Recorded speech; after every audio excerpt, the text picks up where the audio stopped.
Paghigpit ng COMELEC sa media interviews ng kandidato, inalmahan.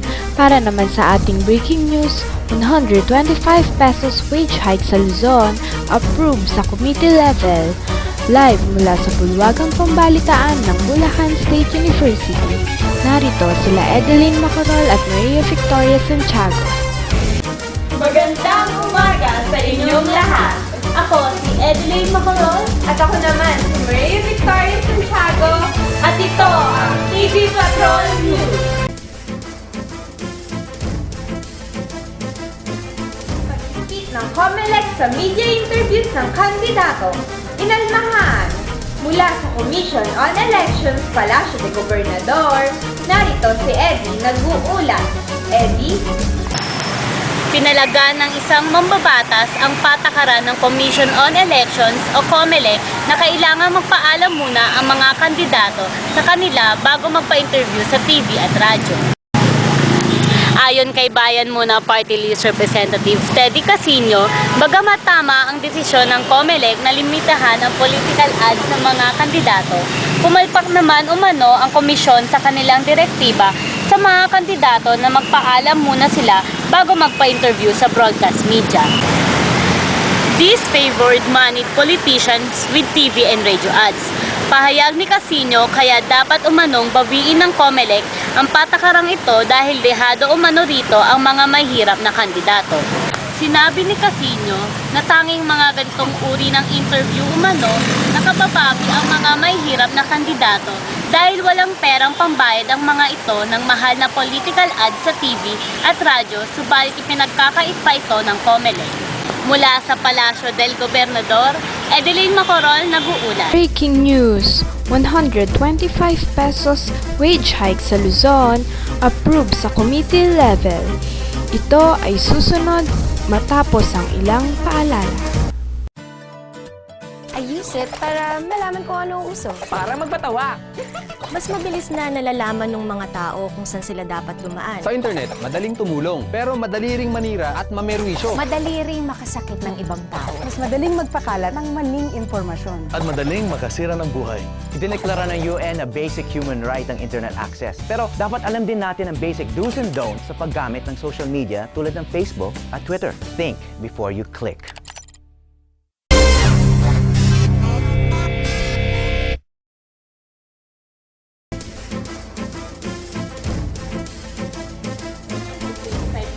Wage hike sa Luzon, approved sa committee level.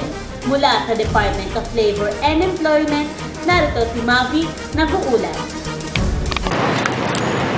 Inaprubahan na sa subcommittee level kahapon sa Benguet ang 125 pesos across the board wage increase matapos ay sinagawang pagdinig kahapon ukol sa nasabing panukala.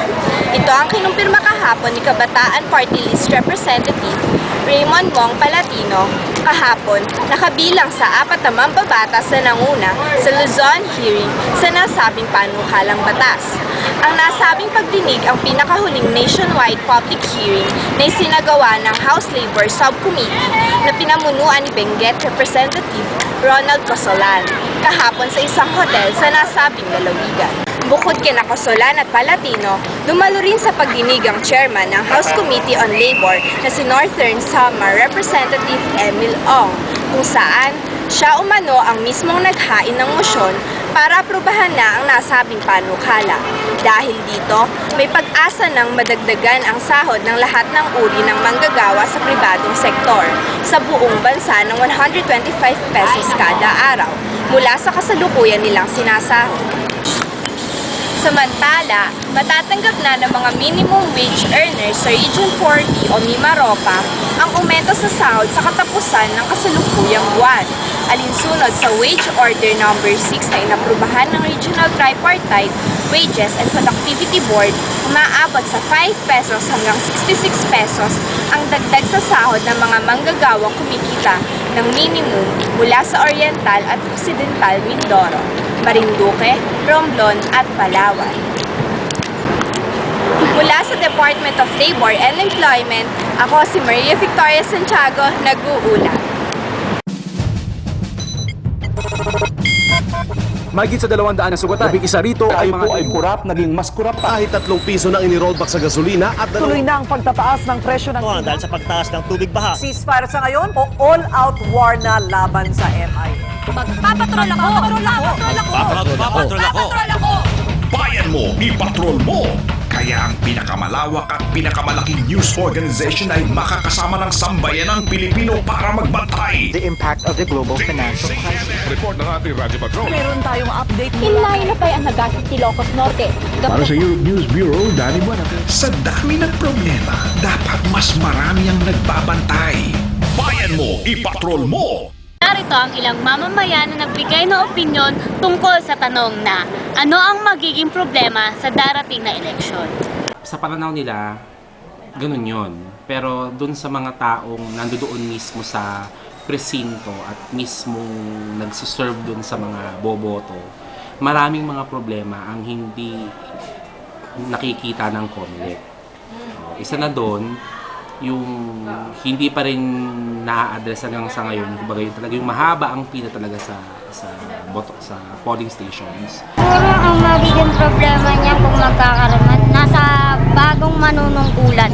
Kung masusundan nila yun sa yung papalitan nila, kung paano pinalakad to, kung paano nila pinaganda to, kung iibahin nila, baka sakali magkakaroon ng problema. Pero kung itutuloy-tuloy nila yung inumpisahan ng taong pinalitan nila, wala naman siguro magiging problema. Usually, wala namang ganong gulo rito pag eleksyon. Normal lang naman. Sa tingin ko wala naman kasi maayos naman yung pamamalakad ng COMELEC. Maayos naman yung naging head nila ngayon. So siguro wala akong makikita. Pagbibigay nila ng information sa mga tao, tapos yun, ng katulad nung sa ballot, at least pinaalam na nila ngayon na hindi na kailangan ng thumb mark and mas preferred nila na signature na lang instead of thumb mark.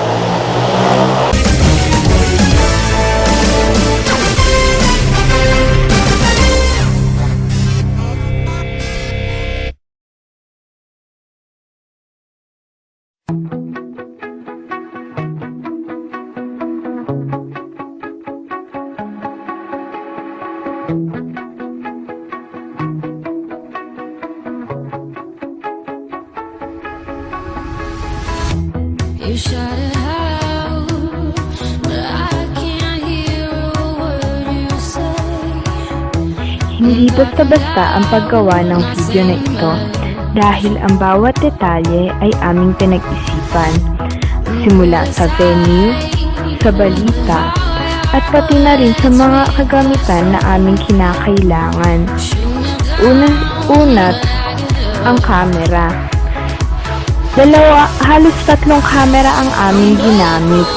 Yung unang camera, nakorap lahat ng files. So, no choice, bumalik kami sa Intramuros. Ang pangalawang camera, naghang pa habang nagsushooting kami nung pangalawang punta namin ng Intramuros.